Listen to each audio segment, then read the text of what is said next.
Bonsoir à toutes et à tous, bienvenue dans votre JT de la semaine, votre rendez-vous hebdomadaire de l'actualité.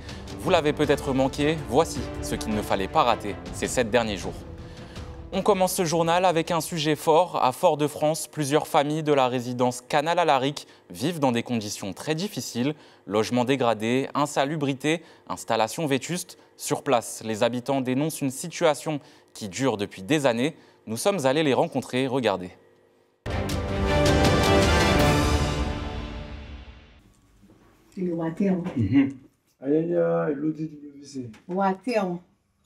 Une situation qui a assez duré. Dans certains logements de Canal à Laric, les conditions se dégradent de jour en jour. C'est pas moi, parce qu'il est cassé. C'est cassé. Infiltration d'eau dans les murs, câbles électriques apparents, fissures sur les plafonds. Éléonore habite dans le quartier de Fort-de-France depuis 2002 et voit son logement tomber en miettes sans intervention du bailleur. Ça fait longtemps, monsieur, longtemps, des années. Ça va faire plus que 3 ans. J'ai fait monter. À chaque fois, les gens me disent oui, on a fait remonter. Mais moi, j'ai pas de retour. Hein. Quand on fait des doléances, quand on va voir le gardien, on lui dit telle et telle chose. Il fait remonter pour nous que les gens qui sont assis à côté de lui prennent leurs responsabilités aussi. Prendre ses responsabilités, ce sont les mots que l'on entend dans chaque appartement ce matin. Dans un autre logement de la même résidence, même constat, mais cette fois-ci au sol, caché sous un tapis.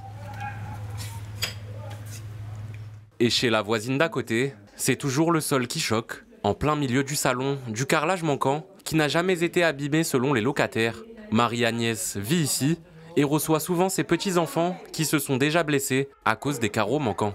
Et la dernière fois, l'arrière-petit-enfant s'est coupé sur le carreau de la maison que j'ai fait remonter à la société aux Anames puisque j'ai fait passer sur l'association.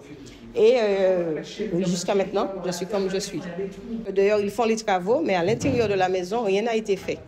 Et même les rampes d'escalier, j'ai un frère qui vient chaque fois en Martinique en vacances, il est obligé de mettre du scotch puisque ça nous déchire les vêtements et le corps.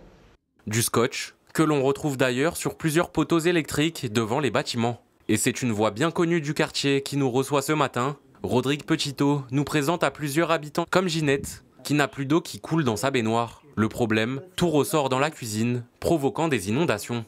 Autre appartement, autre problème. Dans celui-ci, ce sont les murs qui moisissent. Lily est en situation de handicap et présente des problèmes respiratoires. Locataire à Canal à Laric depuis 2004, elle se sent aujourd'hui abandonnée par son bailleur social. Ils ne font rien pour nous. Regardez les boîtes aux lettres. C'est abîmé. Ils devaient changer. Ça n'a pas été changé. Des lumières qui ne fonctionnent pas. Des portes qui sont abîmées. Des escaliers, pas de carreaux. Une souffrance qu'une association écoute chaque jour, celle des locataires de Canal à Laric, l'ALCA. Ici, le discours appuie celui des habitants. Le bailleur doit faire le nécessaire après réception des doléances. Il faut que la société traite rapidement les doléances des locataires parce que certaines personnes ne peuvent pas vivre dans des conditions dans lesquelles ils sont. Et ils sont habilités pour cela, donc qu'ils fassent ce qu'ils ont à faire. Une déception générale, mais surtout un sentiment d'abandon dès l'entrée des bâtiments. Là, c'est pas les gens, ça. Les habitants du quartier n'y croient plus. Ils n'y croient plus pour la simple et bonne raison qu'ils sont arrivés à la réalité de comprendre qu'on n'a pas une vraie politique du logement. On aurait une vraie politique du logement, les bailleurs ne se seraient pas permis de racketter par les loyers et ensuite laisser les gens dans une telle condition indigne. Respecter le peuple en leur donnant à la hauteur de ce qu'ils payent des résidences dignes de ce nom. Des dégradations à l'intérieur, mais aussi à l'extérieur, là où les enfants jouent très souvent. Contacté dans la journée, le bailleur social en charge de la résidence Canal à Laric n'a pas donné suite à nos demandes d'interview. Et dans un tout autre registre, c'est aussi la colère qui s'est exprimée du côté du SMTVD. Après plusieurs jours de blocage, les sites ont finalement pu rouvrir, mais la reprise reste partielle. À Châteauboeuf, la déchetterie est restée fermée lundi matin. Les agents ont fait valoir leur droit de retrait, dénonçant des conditions de travail dégradées. Le point avec Diana François-Eudoxy. Après plusieurs jours de blocage sur les sites du SMTVD, aujourd'hui, l'ensemble des barrages ont été levés. La déchetterie de Châteauboeuf est néanmoins restée fermée depuis ce matin en raison du droit de retrait des employés. Certains usagers venus déposer leurs encombrants doivent faire demi-tour. J'ai entendu dire que c'était ouvert depuis hier et là finalement j'arrive et c'est fermé. Donc c'est décevant. Et puis il faut qu'on arrête ça. Bon, les ordures, il faut les jeter quelque part. Donc je ne peux pas faire comme les autres qui font ça sauvagement. Les salariés dénoncent des conditions de travail dégradées, notamment l'infiltration d'eau dans les locaux. Vu qu'il y a un compteur, vu qu'il y a des prises, tout ça, moi je pense que le droit de retrait il est justifié parce qu'il y a mort d'homme. C'est un danger imminent, puisque tout le monde, vous savez très bien que l'eau ne va pas avec l'électricité. Parce que s'il y a un compteur qui tombe, si les prises sont inondées d'eau, moi je pense qu'il faut prendre ce problème à bras le corps.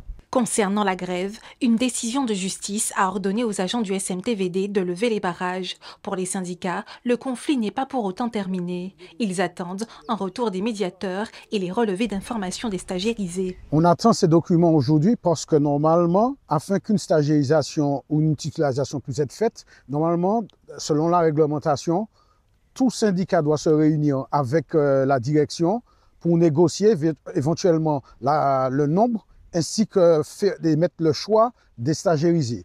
C'est comme ça dans toute fonction publique, territoriale, d'État ou hospitalière.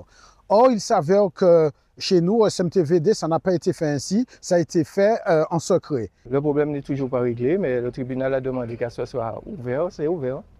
Mais là, on est en négociation. Le président du SMTVD, lui, qualifie cette grève d'inutile et regrette son impact financier en plein redressement. La structure SMTVD, qui est déjà fragile financièrement, a gagné de moins une perte d'exploitation de moins une semaine, ce qui fait autour de 100 000 euros.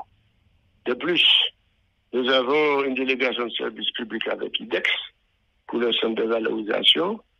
Les déchets n'entrent pas au CVO. Et dans la convention, il est dit qu'en cas de perte d'exploitation, c'est nous qui remboursons le CVO. Donc, IDEX. Même chose pour une entreprise qui travaille aussi à la réfection des nœuds du CVO. Donc, cette grève nous a coûté excessivement cher dans un moment où le SMTVD a commencé son redressement. Si un technicien est intervenu afin de trouver une solution à la déchetterie de Châteauboeuf en fin de matinée, tous les autres sites du SMTVD devraient rester ouverts. Après les tensions autour du SMTVD, on revient sur un tout autre fait d'actualité et un nouveau drame sur le territoire. Mardi, un homme de 32 ans a été abattu dans le quartier de Morne-Calebasse. La victime participait à une fête d'anniversaire avec des amis lorsqu'elle a été prise pour cible. C'est le 32e homicide enregistré depuis le début de l'année. Dorian Cayouela s'est rendu sur place. Hier, aux abords du chantier d'un célèbre fast-food de Fort-de-France, un homme de 32 ans a trouvé la mort vers 1h du matin. À moto, il aurait essuyé plusieurs tirs avant de s'effondrer à l'entrée du chantier. Selon nos premières informations, il semblerait que la victime fêtait un anniversaire avec des amis dans le quartier. Les traces de sang encore visibles sur le bitume témoignent de la violence des faits.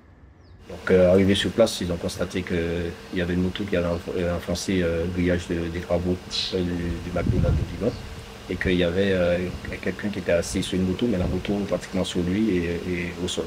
Ça commence au début de la rue et puis c'est terminé dans le grillage. Je pense qu'il y a sûrement des témoins qui ont vu puisque les gens ont appelé. Donc voilà, le découpé, c'est qu'il était toujours en moto. Quand il s'est fait tirer dessus, il était toujours en moto et il roulait en fin de compte. Découvert par les forces de l'ordre, l'homme était déjà en arrêt cardio-respiratoire à leur arrivée. Les policiers ont immédiatement tenté de le réanimer, prodiguant les premiers secours, mais la victime a malheureusement succombé à ses blessures. Il s'agit du 32e homicide sur le territoire depuis le début de l'année. Et après ce drame à Morne-Calebasse, l'actualité nous ramène justement à la question des armes à feu. Ce mardi, une centaine d'entre elles ont été détruites. Pistolets, fusils et même quelques modèles plus insolites. Toutes proviennent de saisies lors de contrôles judiciaires ou d'interventions sur la voie publique. Des équipements dangereux, désormais hors d'usage et qui ne feront plus de victimes. Sandrine Claude. Des armes qui proviennent de nos saisies. Des pistolets 9 mm, fusils de chasse, couteaux, machettes et même des calibres de guerre. Ces armes à feu et armes blanches ont tout un point commun. Elles ne pourront plus jamais servir. Ce matin, c'est devant le préfet et les forces de l'ordre que se prépare une opération massive de destruction. Ces centaines d'armes proviennent principalement de saisies réalisées lors de contrôles judiciaires ou sur voie publique. Au total, 528 armes à feu et 592 armes blanches. C'est plus que la même opération en 2024. Rien que cette année, pas moins de 240 armes ont déjà été saisies, contre 180 à la même période de l'an dernier. C'est aussi la résultante des contrôles qui ont été menés, qui continuent à être menés, d'une action assez offensive de la police et de la gendarmerie, et qui commence à porter ses fruits avec plus d'armes saisies, mais également, il faut le souligner, des décisions judiciaires qui donc ne peut que reconnaître une fermeté, puisqu'on a des personnes qui sont actuellement à Ducos uniquement pour avoir porté une arme à feu. Nous ne connaissons pas le stock d'armes qu'il y a en Martinique, ni le flux. Notre espérance, c'est qu'en multipliant les contrôles, en multipliant les saisies, nous parvenions à inverser la tendance en asséchant le stock d'armes. Elles sont dangereuses pour la population martiniquaise, mais elles sont aussi dangereuses pour les forces de l'ordre. Pour la seule gendarmerie, en 2025, nous avons à cette date 6 blessés par arme à feu. Des chiffres qui illustrent une tension croissante sur l'île. Les autorités disent redoubler d'efforts pour contenir cette spirale. Cette action de destruction devant la presse traduit une volonté d'assainir le territoire et limiter les risques d'usage illégal. Car si certaines armes ont été remises officiellement lors de campagnes déposer les armes, d'autres proviennent de scènes de crime. Ironie du sort, quelques heures avant cette opération, la Martinique enregistrait son 32e homicide. Un 32e homicide dont je ne peux en aucun cas me satisfaire. Donc pour moi, la guerre va être longue. On va remporter des batailles. À chaque fois qu'on saisit une arme, c'est un succès. Les moyens nouveaux, on les a concentrés sur les capacités d'enquête. Il faut être honnête, le trafic d'armes était un sujet qui n'était pas suffisamment connu de nos enquêteurs. Nous avons souhaité dédier des enquêteurs à cet effet. C'est pour ça que des effectifs nouveaux nous ont été donnés tant en police qu'en gendarmerie. On commence à avoir des premières affaires, notamment de vente d'armes sur les réseaux sociaux, sur Snapchat, clairement. Et on est en train de les remonter. On espère qu'avec cet effort en matière d'enquête, on va mieux comprendre et peut-être même remonter encore plus loin, c'est-à-dire jusqu'aux fournisseurs qui probablement passent par les îles voisines. Et ça, c'est un travail de longue haleine, mais qui peut être extrêmement payant. L'opération menée aujourd'hui est à la fois technique et symbolique. Elle vient rappeler que chaque arme retirée de la circulation est une menace en moins. Ces restes métalliques rejoindront bientôt les chaînes de recyclage. Une seconde vie pour le métal, mais pas pour les armes. Après les sujets sur la violence armée, l'actualité nous ramène encore une fois sur la sécurité. Mercredi, les surveillants pénitentiaires se sont mobilisés devant la prison de Ducos. 2 agents ont été victimes d'une agression physique lors d'un parloir. Ils dénoncent une situation devenue trop fréquente et demandent des mesures pour leur protection. Un reportage de Sandrine Claude.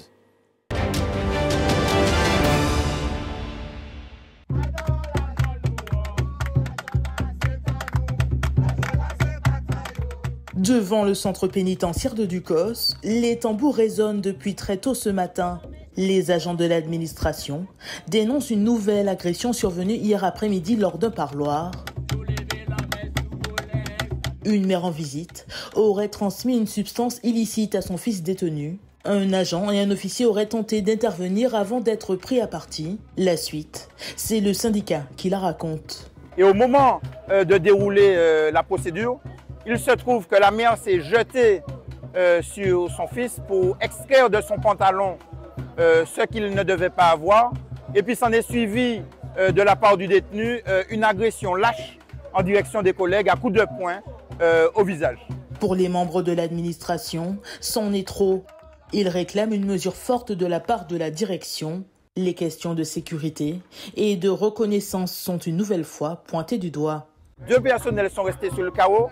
Ça nécessite qu'on arrête l'institution et qu'on demande nécessairement que le trublion soit dégagé de la Martinique. Nous souhaitons en urgence le transfert de la personne détenue. Nous avons déjà annoncé à notre direction la nécessaire prise en compte du groupe de travail pour qu'on puisse affiner, parce qu'il n'est pas entendable qu'on puisse être à la merci des personnes détenues, qu'on ait un travail, un rendu digne et humain, et qu'en retour, les personnels ne soient pas pris en compte à la hauteur des enjeux qu'ils encourent au quotidien. Le détenu en question a été placé cet après-midi en garde à vue. Il devrait, selon nos sources, être transféré la semaine prochaine. Suite à un entretien concluant avec la direction de Paris, les agents ont acté le déblocage de la prison. Pour rappel, l'introduction d'objets illicites en détention est sanctionnable jusqu'à 10 ans de prison et 150 000 € d'amende. Toujours mercredi, l'actualité touche cette fois à l'eau potable. Cap-Nord a sommé la SOR Martinique de mettre en place un plan d'action alors que les dernières semaines ont été marquées par des conflits au sein de l'organisme. Une réunion entre les deux parties s'est tenue mercredi dernier et nous avons pu recueillir les réactions du distributeur d'eau et d'un représentant de Cap-Nord au micro de Sandrine Claude. Je crois qu'il y a des problématiques de données, donc il appartient à la SOR de faire ce travail-là, de bien vérifier les situations ou la situation des abonnés. Ils n'ont pas à payer ces factures-là. Il faut qu'ils attendent d'être reçus par la SOR. Aujourd'hui, nous avons eu de la SOR, en recevant son directeur, un plan d'action qui consiste à avoir déjà des points d'accueil sur l'ensemble du territoire nord et à partir de ça aussi, que les appels téléphoniques, qu'il y ait du monde qui puisse répondre au téléphone.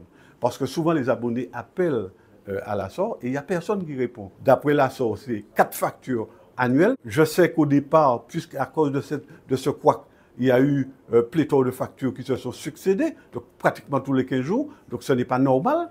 Il appartenait à la SOR d'informer les abonnés en les appelant ou en les écrivant pour leur dire « Bon, ben, écoutez, on a eu des couacs au démarrage et à cause de ces couacs-là, voilà, il y a des perturbations, mais ça n'a pas été fait. » Donc je pense qu'il faut mieux communiquer. Il faudrait que la SOR communique mieux avec ses abonnés pour faire en sorte que, en tout cas, la confiance puisse revenir. L'objectif, c'est surtout de traiter ces factures qui sont sorties avec des niveaux anormalement élevés. C'est à peu près 1,5% des abonnés de Cap-Nord, donc à peu près 500 dossiers, où effectivement, on a proposé au président de Cap-Nord un plan d'action pour individualiser le traitement pour ces dossiers-là. La semaine prochaine, nous commencerons à sortir les premiers SMS et emails à ces abonnés pour qu'ils prennent contact avec nous, qu'ils amènent tous les éléments pour qu'on puisse traiter en urgence leur dossier. À l'occasion de la Saint-Luc, les équipes de santé de l'armée ont pu montrer leur savoir-faire au Mande-de-Zé dans le cadre d'exercices grandeur nature. Notre rédaction a pu prendre ces images exclusives de ces interventions. Regardez.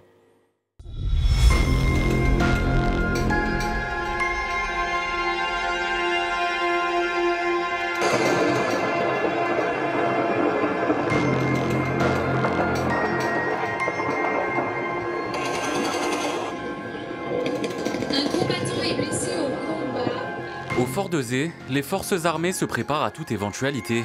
Vous réalisez la prise en charge initiale du blessé. Aujourd'hui, elles mettent en scène une situation de crise, comme si une attaque ennemie venait de frapper. Sur le terrain, tout est calculé, anticipé. Les unités de santé doivent pouvoir intervenir rapidement, même en zone hostile. Le RSMA présente également ce matin son mode de fonctionnement. Les autorités connaissent nos missions, etc., mais ils ne connaissent pas précisément forcément toutes nos procédures. Et donc c'est l'occasion aujourd'hui d'en montrer et qu'ils comprennent mieux ce qu'on fait en pratique le jour où le combat malheureusement arriverait.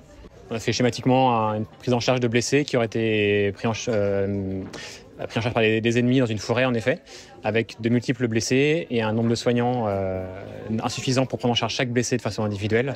Et donc là en fait on met en œuvre des compétences militaires spécifiques de soins. Une présentation, mais aussi des explications données notamment au commandant supérieur des forces armées aux Antilles. Les soldats directement exposés en cas de conflit sont épaulés d'infirmiers et médecins, comme Pauline, qui informe sur la gestion des hémorragies. puisque c'est la première cause de mortalité au combat. Et l'objectif, ça va être de traiter donc, les hémorragies visibles et invisibles le plus rapidement possible. Donc là, aujourd'hui, on a un panel de matériel que nous avons à disposition, avec donc, les garrots tourniquets, les pansements compressifs de différentes tailles, les pansements qu'on appelle OLAS avec les petites cupules, les H-bandages. Nous avons également ce qu'on appelle les quick clots, qui sont des pansements hémostatiques pour pouvoir gérer au mieux les hémorragies. Des blessures qui peuvent survenir au combat à n'importe quel moment. Ce matin, nous assistons d'ailleurs à une démonstration de mission de soins et de sauvetage. Un processus bien ficelé avec des règles que ces soldats spécialistes en soins doivent connaître par cœur. Nos combattants s'entraînent très régulièrement, à peu près une fois l'an, pour garder ces savoir-faire. Et c'est des savoir-faire qui sont primordiaux et sur lesquels ils reviennent systématiquement avant une projection, pour que toutes ces connaissances de prise en charge des blessés soient bien en tête au moment où ils risquent d'être dans des situations où on n'espère pas, bien sûr, ça risque de se produire. Simulation terminée, mission accomplie. Une journée d'entraînement pour tester les réflexes, renforcer la cohésion et rappeler que, même loin du front, la vigilance reste de mise.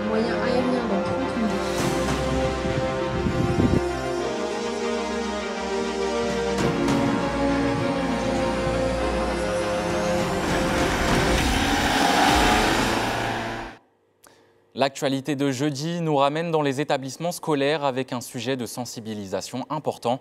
À l'occasion de la journée contre le harcèlement, les élèves du collège Périnon ont été invités à réfléchir sur ce phénomène et ses conséquences. L'occasion aussi de présenter des solutions pour mieux s'en sortir et soutenir ceux qui en souffrent. Sandrine Claude. Une journée pour dire non à la violence ordinaire, à la moquerie qui blesse, aux mots qui isolent. Au collège Périnon ce matin, les élèves sont invités à mettre des mots sur ce fléau, qu'ils aient été témoins ou victimes, à l'image de la jeune Madeleine. L'année dernière, j'ai été harcelée par une fille. À l'école, elle me disait que j'étais une bonne à rien, que j'étais nulle. Elle inventait des histoires pour que je me fasse gronder. Et à la maison, elle m'envoyait des messages comme quoi j'étais qu'une bonne à rien, je servais à rien, que je ne méritais pas de vivre, je devais me suicider, tout ça. J'avais peur d'en parler à mes parents, donc j'en ai parlé à mes copines, ensuite à mon maître et après à mes parents. Et cette fille-là, elle a été sanctionnée.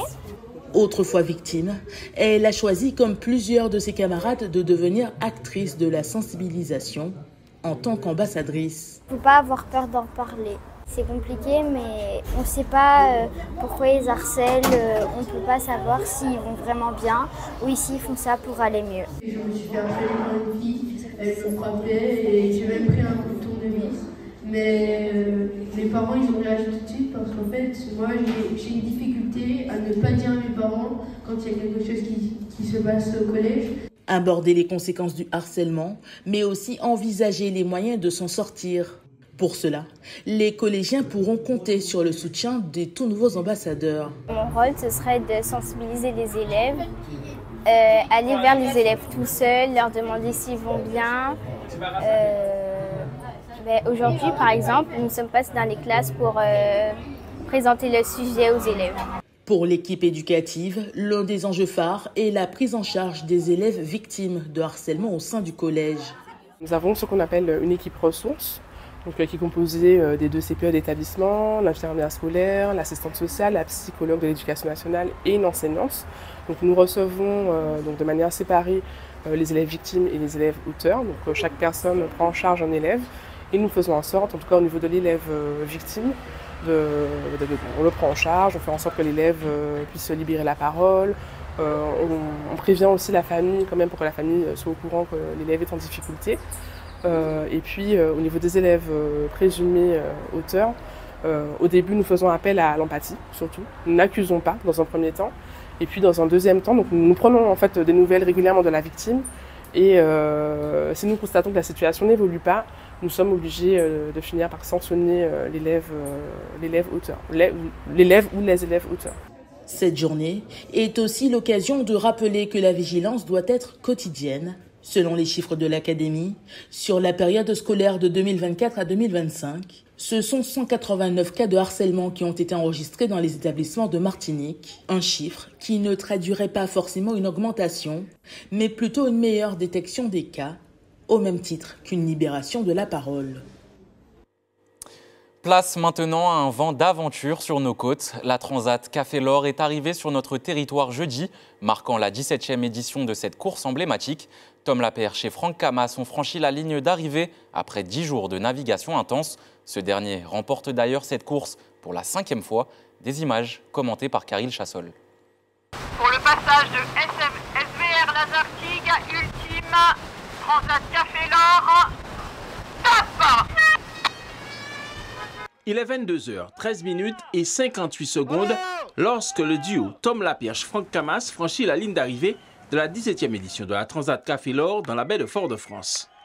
Au terme de 10 jours de course, SVR Lazartigue remporte la Transat dans la catégorie ultime, une victoire qui permet à Franck Camas de devenir le premier marin à remporter cette Transat à 5 reprises. Quand on est devant, en fait, on a vraiment envie que ça se finisse très tôt. Quand on est derrière, on n'a pas envie que ça se finisse parce qu'on a toujours une possibilité de doubler le premier. Donc oui, c'est vrai que c'est un stress en fait de se retrouver pendant 10 jours devant parce qu'on a plus de chances de perdre quelque chose que de gagner quelque chose. Mais en même temps c'est ce qu'on recherche et je trouve qu'on a bien navigué. Donc ça c'est bien, on a fait des belles trajectoires. On n'a pas gagné par la vitesse, on a gagné par la façon de naviguer et ça c'est encore mieux. C'est toujours un énorme soulagement parce que c'est un sport mécanique et on sait qu'on a beau avoir quelques heures d'avance. Tant que la ligne n'est pas franchie, la course elle n'est pas finie et la première chose c'est de réussir à la terminer. Et donc on a ça dans un coin de la tête depuis le départ, c'est que d'abord il faut arriver au bout et jusqu'à la ligne d'arrivée. Et malgré... Il peut toujours arriver des petits problèmes et on a encore vu cet après-midi où on a abîmé... le grand génaqueur qui s'est décroché à l'étrave du bateau à la Barbade, donc voilà, on sait que tant que la ligne n'est pas franchie, donc ça fait franchement à un moment donné, donc la soupape est lâche et on décompresse complètement quand la ligne est franchie et quand il y a du monde avec nous pour s'occuper du bateau. Un temps leader au Cap du Finistère, Sodebo, barré par le tandem composé de l'expérimenté Thomas Covey avec plusieurs transatlantiques au compteur, et le novice mais talentueux Benjamin Schwartz se place deuxième. Il parcourt les 6591 miles en 10 jours, 17 heures, 34 minutes et 9 secondes. Heureux, fatigué c'est sûr, mais la joie du résultat fait qu'on oublie tout et c'est vraiment cette satisfaction qui domine chez moi en tout cas. Moi je vais commencer par remercier d'abord l'organisation parce que je commence toujours par ça. Merci à vous et à tous. Et bravo à Tom et Franck parce que ils ont fait la course parfaite. C'était les meilleurs aujourd'hui et de se bagarrer contre des gens comme ça, c'est toujours un privilège. Donc je commence par les remercier et leur dire bravo. Cet après-midi, dans la catégorie Ocean 50, cette 17e édition est revenue à Baptiste Tulin et Thomas Rouxel sur Viabilis. Concernant les IMOCA et la classe 40, les premiers devraient franchir la ligne entre ce soir et demain. Vendredi, tout un quartier était sous le choc au lendemain de la découverte du corps d'une octogénaire. C'est à Voie-de-Ville que le drame s'est produit. Alertés par des odeurs suspectes, les pompiers ont fait la macabre découverte dans un placard. La victime vivait avec ses 2 fils qui seraient confrontés à des troubles psychologiques. Sur place, le voisinage peine à comprendre cette histoire et ce drame relance une fois encore la question du suivi des personnes en déséquilibre mental. Un reportage de Louis Sabas. À la cité Voie-de-Ville, l'émotion est toujours présente après la découverte hier du corps de l'octogénaire au 2e étage de ce bâtiment. Décrite comme une personne gentille et débrouillarde, elle était bien connue dans le quartier où elle vivait avec ses 2 fils qui seraient tous 2 en proie à des troubles psychologiques. Elle n'avait plus donné signe de vie depuis plus d'1 semaine. Ça fait 10 ans qu'elle venait à l'association, qu'on la connaît, et elle était en grande précarité, elle venait pour distribution alimentaire, ça faisait un petit moment qu'on ne l'avait pas vue. Comme elle était vraiment débrouillarde, elle attendait vraiment le dernier moment pour venir, pour pouvoir remplir ses placards et tout ça. Donc on ne s'est pas plus inquiété que ça, et ce matin, on a appris la triste nouvelle qu'elle était décédée et qu'elle avait été retrouvée. C'est l'odeur du corps en décomposition qui a alerté les voisins. Sur place, les pompiers et les forces de l'ordre vont découvrir le cadavre de la femme dans un placard. Ses 2 fils, qui seraient atteints de troubles mentaux et principaux suspects, ont été placés en garde à vue. Un drame qui aurait pu être évité, selon certains. La petite dame qui est décédée, c'était une petite dame très sympathique, toujours souriante, à dire bonjour et tout.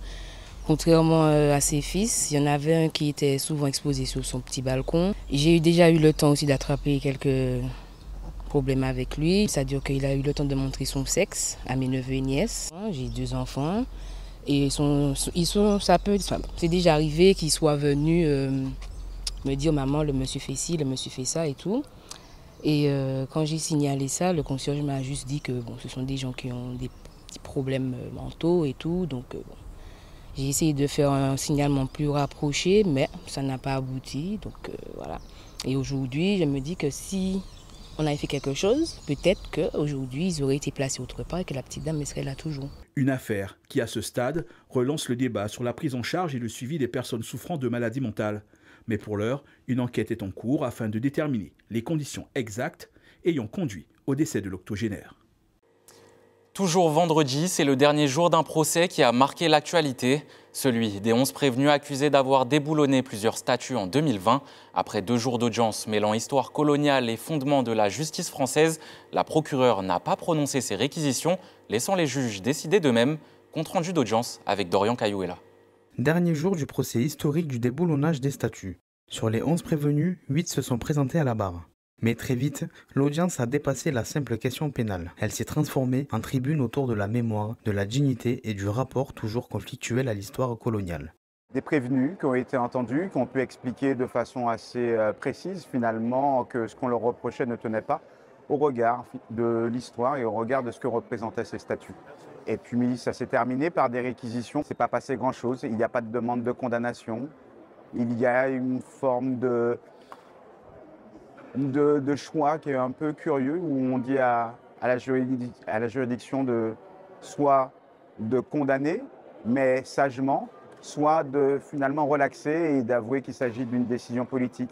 Je n'ai pas très bien compris le sens des réquisitions, pour tout dire. Tous les prévenus ont refusé de répondre aux questions du tribunal. Ils ont préféré faire des déclarations politiques et spirituelles. Nous exigeons la liberté, la dignité, l'humanité, ont-ils répété. En définitive, la procureure n'a pas demandé de condamnation. Elle renvoie le tribunal à un choix lourd de sens, juger ici une simple dégradation ou reconnaître qu'il s'agit d'un acte politique porté par des militants antiracistes et anticoloniaux. On se rend compte quand même que le parquet est très mal à l'aise. Il est très mal à l'aise par rapport aux faits qui sont devant la juridiction. Mal à l'aise parce que juridiquement, ce n'est pas si solide que ça, tout cela. Donc ce malaise, on l'entend lorsqu'on constate que le parquet ne peut pas demander une condamnation. C'est évident. Le parquet aujourd'hui reconnaît qu'en vérité, seule la relaxe serait la bonne décision. Quelle que soit votre position, pourrez-vous réparer l'irréparable histoire, interroge-t-elle avant de citer Aimé Césaire. Le séculaire combat n'est jamais entièrement gagné, et c'est tous les jours qu'il vaut la peine d'être livré. À présent, la décision appartient à la présidente. Elle dira, dans les prochaines semaines, si ce procès restera celui d'un acte illégal ou celui d'une mémoire d'un passé colonial qui cherche encore à se tenir debout. Voilà, c'est la fin de votre récap des infos de la semaine. Merci à vous de nous avoir suivis tout au long de ce journal. Restez connectés à votre antenne locale et retrouvez toutes nos actualités sur notre chaîne YouTube. Je vous donne rendez-vous dimanche prochain à 19h pour un nouveau JT. D'ici là, je vous souhaite une excellente soirée sur ATV.